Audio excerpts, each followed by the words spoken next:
नमस्कार दोस्तों। आज हम हमारे सेकेंड लास्ट आयोग राष्ट्रीय हरित अधिकरण एनजीटी के बारे में देख रहे हैं। ठीक है।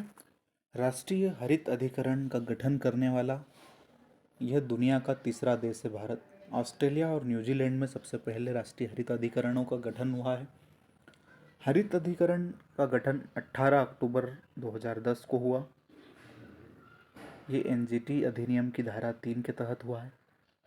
ठीक है, ये भी आपसे पूछ सकते हैं कि किस धारा के तहत हुआ। तो एनजीटी एक्ट 2010 की धारा 3 के तहत 18 अक्टूबर 2010 को इसका गठन हुआ और एक अधिनियम के द्वारा हुआ, इसलिए इसकी प्रकृति जो है वो सांविधिक है। ये अपना प्रतिवेदन किसको देगा? केंद्र सरकार को देगा। ठीक है।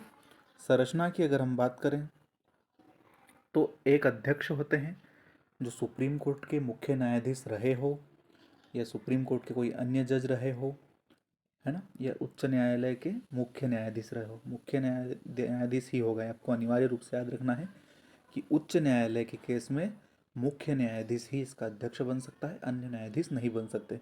जबकि सुप्रीम कोर्ट के केस में मुख्य न्यायाधीश भी बन सकते हैं और अन्य न्यायाधीश भी बन सकते हैं। एक अध्यक्ष की बात हो गई। 10 से 20 मेंबर इसके हो सकते हैं, मतलब मिनिमम 10 और मैक्सिमम 20।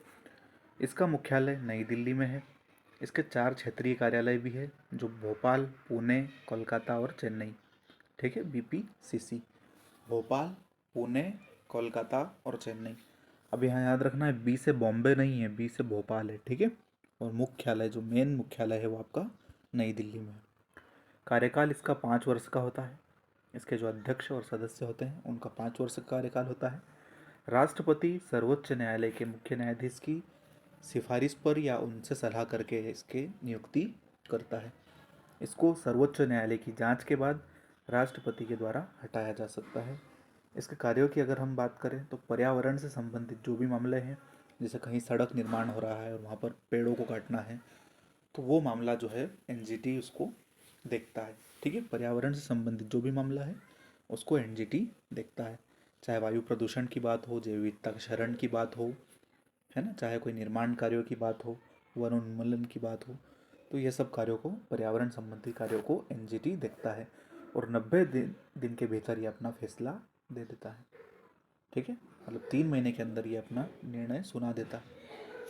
इसका अधिकार क्या है? तो 3 वर्ष तक की सजा कर दे सकता है और 10 करोड़ का जुर्माना, मतलब 3 वर्ष की जेल और 10 करोड़ तक का जुर्माना इसके अधिकार क्षेत्र के अंतर्गत आता है। और इसके खिलाफ सुनवाई सिर्फ सुप्रीम कोर्ट में हो सकती है। एनजीटी के खिलाफ हाई कोर्ट में सुनवाई नहीं होती है। ठीक है। बाकी चीज़ें आपको मैंने बताई दी है। अध्यक्ष की लिस्ट आपको टेलीग्राम पे मिलेगी।